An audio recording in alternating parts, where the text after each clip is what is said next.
Kita semua pasti pernah ya ngalamin satu hari di mana nggak ada satupun rencana kita yang bisa berjalan sesuai dengan harapan. Seharian isinya cuma berpindah dari satu zong ke zong lainnya. Dan kalau dipikir-pikir lagi, itu semua tuh bisa banget dihindari gitu. Jadi seperti biasa, setiap hari Rabu itu jadwalku sama ibu untuk berenang di House of Shafa Tebet. FYI, buat yang belum tahu, House of Shafa ini adalah kolam renang khusus wanita gitu. Dia indoor, tempatnya bersih, ada musolanya, dan tiket masuknya lumayan kok, nggak terlalu mahal, 50.000. Dan yang aku paling suka adalah airnya itu nggak bikin rambut sama muka kita jadi kering. So, siapa tahu ada ciwi-ciwi yang mau renang, tapi risih kalau campur sama laki-laki, ya kan? Harus banget nyobain House of Shafa Tebet. Dia buka dari jam 7 pagi sampai jam 7 malam. Ini bukan endorse lo ya. Ini honest review karena aku udah berenang di situ sekitar 2 tahun, hampir 2 tahun setengah lah. Semua kegiatan hari itu udah aku rencanain dengan sangat matang. Kita berangkat jam 11 pagi karena mau mampir Soto Kudus dulu buat early lunch. Terus sampai House of Shafa sholat duhur sambil ngedepin makanan baru kita berenang. Jam setengah 3 paling lambat cabut dari sana. Terus ke Mall Arta Gading buat beli kebutuhan bulanan. Supaya sebelum maghrib udah bisa sampai rumah. Simple kan? Nothing new, nothing complicated. But hari itu qadarullah hujan lumayan deras. Jadi perjalanan ke Tebet agak lebih lama. Sampai di Soto Kudus ternyata parkiran penuh. Jadi kita nggak bisa makan. Oke, next terus. Di depan House of Shafa itu ada mie ayam yang enak. Udah makan di sana aja. Sampai sana parkirannya penuh juga. Dan mobil kita kedorong terus karena emang trafficnya agak padat. Jadi kita nggak bisa nunggu orang selesai dan gantian parkir gitu. Kedorong terus sampailah kita di Mie Godok Anglo, nggak jauh juga sih dari situ. Yaudah aku sama ibu mikir daripada kita ngabisin waktu untuk cari makanan, makan ini aja. Karena pakai Anglo, jadi kan agak lama tuh ya. Oke, nggak apa-apa, kita sabar. Kita pesen 1 mie godok sama tambahan 1 paha ayam. Setelah nungguin sekitar 30 menit, pesanan kita datang. Tapi yang datang cuma mie godoknya doang. Karena ternyata masnya lupa masakin si paha ayam tadi. Bisa sih dimasakin, cuman kita masih harus nunggu sekitar 20 menitan lagi. Nggak mungkin dong, akhirnya ya udahlah, bismillah kita makan mie godok itu berdua. Habis itu parkir di House of Shafa, sholat duhur dan berenang. Nah, pas selesai bilas, baju bersihku tuh jatuh, kena air dong. Basah bagian depannya tuh lumayan lah. Tapi alhamdulillah karena abaya hitam, jadi nggak terlalu kelihatan kalau basah.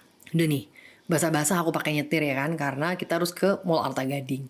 Perjalanan ke sana sih relatif lumayan lancar, alhamdulillah. Nah, sampai sana kita sholat asar dulu, terus lanjut makan lagi di bakmi Grand Kelinci. Pede nih karena tadi kan makan satu buat berdua, jadi masih ada lapar. Terus kita pesan ini, pesan itu. Nah, selesai makan, mau bayar. Kasihlah debit BCA. Ternyata decline, tahu nggak kenapa? Saldonya kurang, sisa 49.000 doang. Aku lupa buat minta bapak transfer uang bulanan. Nah, debit BSI ibu itu juga udah expired dan masih dalam proses penggantian, jadi nggak bisa dipakai. Mau bayar pakai GoPay, baterai HP ku tinggal 1%. Pas lagi nutul-nutul, ternyata die. Dah, aku nggak bawa charger. Terus pegawainya juga nggak ada yang pakai iPhone, aku juga nggak bawa power bank. Dan HP ibu ketinggalan di mobil, karena tadi di charge. Akhirnya, ibu aku tinggal di situ jadi jaminan dan aku lari ke basement untuk ngecharge HP ibu supaya bisa pakai BSI mobile ibu. Nah setelah kayak 5 menit sampai 10 menit aku ngecharge, aku lari lagi ke lantai 2 karena kepikiran ibu pasti mati gaya banget di sana jadi jaminan ya kan. Setelah sampai, baru bisa bayar via transfer pakai handphone ibu. Habis itu kita belanja, masuk mobil, keluar. Nah pas mau keluar, pede ngetap pakai flash. Pas ngetap, ternyata saldonya kurang dan kita tuh cuma pegang uang 50.000 doang. Cukup sih sebetulnya buat harga tiket parkir. Cuma masalahnya masnya tuh nggak punya kartu cadangan. Nah mau minta tolong orang di belakang kita itu nggak ada barengannya. Bener-bener kita tuh lagi sendirian banget. Terus akhirnya aku udah nggak sabar ya nggak ada penyelesaian kayak gini. Aku lari lagi masuk ke dalam mall, cari ATM BCA untuk top up flash. Karena tadi setelah tragedi bakmi Grand Kelinci, bapak akhirnya transfer uang ke BC aku. Terus setelah aku reload flash, aku lari lagi gigit keluar untuk nge-tap flash. Asli ya, itu rasanya kayak nggak punya tulang dan tenggorokanku tuh kering banget.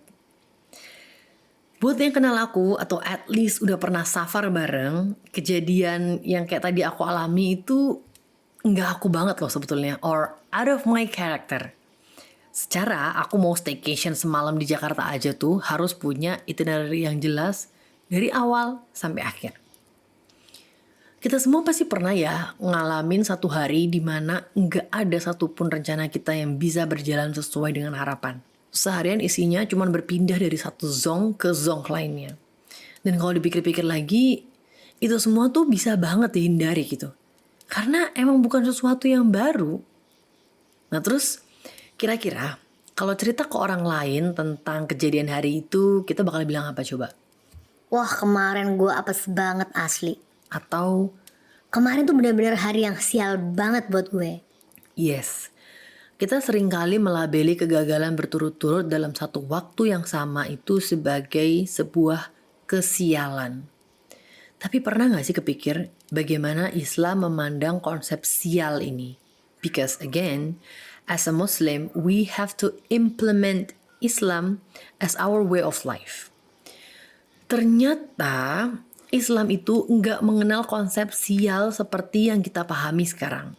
Guru kami, Ustadz Khalid Hafizahullah, bilang, nggak ada hari sial. Yang ada adalah hari yang qadarullah tidak sebaik atau selancar hari lalu. Karena kembali lagi, semua yang terjadi setiap detik, menit, jam, dan hari itu adalah takdir dari Allah. Dan Allah tidak memberi kesialan, tapi ujian atau musibah. Hari itu dapat sedekah uang dari bos adalah ujian. Akankah kita menjadi sombong atau justru bertambah rasa syukurnya? Hari itu tas kita dijambret sama begal adalah musibah. Musibah ini juga ujian loh. Tapi kenapa kita bilang musibah? Karena ujian ini berwujud hal-hal yang menyesakkan hati. Nah, musibah inilah yang kita labeli sebagai kesialan. Paham kan sekarang kenapa tidak ada tempat untuk kesialan yang demikian dalam Islam? Karena semuanya telah Allah takdirkan. Baik atau buruk itu kan hanya penilaian kita aja. Tapi untuk Allah, apapun yang terjadi adalah yang terbaik untuk hidup kita saat itu. In my case, keruwetan yang aku alami hari itu adalah sebagai sebuah pengingat dari Allah bahwasannya aku ini bukan siapa-siapa. Seberapapun kuatnya aku merancang semua jadwal dengan rapi, kalau Allah sudah takdirkan berantakan, ya berantakan. Jadi selain ikhtiar, aku juga nggak boleh lupa untuk minta sama Allah agar diberi kemudahan dan jalan yang terbaik dalam melaluinya. Ngomong-ngomong tentang sial, sebagai anak Jawa Tulen, aku sangat-sangat familiar dengan istilah ora ilok atau mitos kali ya bahasa bakunya. Dan istilah hitung-hitungan Jawa, primbon, weton, itu semua nggak asing di telingaku. Yang cukup menjadi momok bagi anak pertama perempuan adalah Jangan sampai dilangkai menikah sama adiknya. lebih ditekankan kalau adiknya perempuan sih ya. Karena nanti jodoh kakaknya seret. Dan percaya nggak percaya nih, temennya temen tuh pernah cerita ya, kalau dia gagal menikah 4 kali hanya karena hitung-hitungan Jawa. Pertama karena jilu atau siji telu. Anak pertama nggak boleh menikah sama anak ketiga karena nanti pernikahannya nggak akan langgeng. Kedua, karena ngalor ngulon atau utara dan barat. Rumah dia menghadap utara, sedangkan calonnya menghadap barat. Alasannya sama sih kayak yang pertama. Yang ketiga dan keempat nggak usah dijelasin lah ya daripada mumet. Intinya kalau dibikin FTV, judulnya tuh kira-kira jodohku terhalang primbon. Nah, kalau ini semua ada tuh di Islam. Istilahnya tatoyur. Yang beberapa hari lalu udah aku spill di Instastory dan WhatsApp status. Seperti dalam hadis riwayat Abu Daud nomor 3910 berikut. Rasulullah Shallallahu Alaihi Wasallam bersabda, "Tiyarah adalah kesyirikan. Tiyarah adalah kesyirikan. Dan setiap kita pasti pernah mengalaminya. Namun Allah hilangkan itu dengan memberikan tawakal dalam hati." So, Apa bedanya tatoyur dengan tiaroh? Biar nggak bingung, let me explain it better by example. Pas mau pergi keluar rumah nih, tiba-tiba pluk, ada cicak yang jatuh di kepala. Terus kita batin. Waduh, ini petanda kalau gue bakal kena sial nih. Nah, ini tatoyur. Kalau setelah itu kita memutuskan untuk nggak keluar rumah karena takut sial, ini adalah tiaroh yang disebutkan dalam hadis tadi. Jadi tatoyur ini adalah perasaannya, kalau tiaroh ini adalah action kita. Lalu, di mana sisi syirik tatoyur? Orang yang melakukan tatoyur menyandarkan kebaikan dan keburukan, untung dan sial, selamat dan bencana kepada selain Allah. Coba mitos tadi. Setelah dilangkahi adiknya menikah, si kakak mulai gelisah akan hadirnya jodoh. Selagi belum ketemu jodohnya, selagi itulah orang-orang di sekeliling bakal bilang, Tuh kan, ini pasti gara-gara dilangkai adiknya. akhirnya, begitu ada lelaki yang ngedeketin, wes langsung ditekep aja gak kesuwen. Wes gak peduli agamanya gimana, ibadahnya gimana, keluarganya gimana. Dan jelas tujuan menikah bukan lagi untuk ibadah, tapi ya cuma supaya cepat sold out aja. Padahal siapa coba yang menuliskan siapa dan kapan datangnya jodoh kita? Allah kan? Bukan primbon. Semakin jelas di mana letak bahayanya tatoyur dan kenapa tiaroh itu termasuk kesyirikan. I can't remember exactly since when, but I can remember that at some point of my life, those things really affect me. Takut kalau foto bertiga, takut buka payung di dalam rumah, takut malam Jumat kliwon, dan lain-lain lah pokoknya. Padahal ibu sama bapak tuh gak pernah ya mendoktrin mitos-mitos itu tadi semua. Tapi emang lingkungan atau society itu berperan besar dalam membentuk pikiran kita.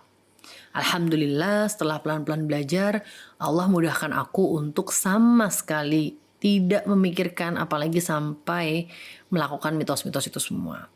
Well, what I'm trying to say is, udah waktunya kita untuk bisa jadi orang yang lebih peka dengan segala pertanda dan peringatan. Tentunya bukan pertanda dan peringatan yang berdasarkan primbon atau mitos nenek moyang ya. Tapi peka dengan pertanda dan peringatan dari Allah Jalla Jalaluhu dan Rasulullah Shallallahu Alaihi Wasallam. Islam itu harus jadi cara hidup, bukan hanya sekedar agama. Allah udah kasih pertanda. Contohnya dalam surat Asy-Syura ayat 30. Dan musibah apapun yang menimpa kamu adalah disebabkan oleh perbuatan tanganmu sendiri. Dan Allah memaafkan banyak dari kesalahan-kesalahanmu. Rasulullah Shallallahu Alaihi Wasallam udah kasih peringatan di hadis tadi bahwa tiaroh adalah kesyirikan. Kurang jelas apa lagi coba? Nggak ada kesialan dalam Islam. Yang ada hanya ujian atau musibah. Kenapa ujian atau musibah itu datang? Ya karena perbuatan kita sendiri. Karena dosa-dosa yang pernah kita lakukan. Bukan karena ada burung gagak di atas rumah, karena kejatuhan cicak atau apapun itu. Simpel kan Islam tuh? Dan kita semua juga pasti udah tahu kan kalau syirik itu termasuk dosa besar. Terus kenapa lebih takut sama mitos daripada sama dosa syirik? Untuk yang udah Allah berikan amanah anak, jadilah orang tua yang lebih peka. Mungkin orang tua kita dulu kelewat, tapi kita sekarang gak boleh kelewat juga. Tanamkan tauhid pada anak sedini mungkin, bahkan untuk hal-hal yang terlihat kecil. Tanamkan bahwa apapun yang terjadi dalam hidupnya itu karena Allah sudah takdirkan dan takdir Allah adalah yang terbaik. Karena pasti ada hikmah yang bisa kita ambil. Jangan biarkan mereka bersandar pada selain Allah. Dan jangan biarkan mereka takut pada selain Allah. Dan sesungguhnya telah diwahyukan kepadamu dan kepada nabi-nabi yang sebelummu. Jika kamu berbuat syirik, niscaya akan terhapuslah amalmu dan tentulah kamu termasuk orang-orang yang merugi.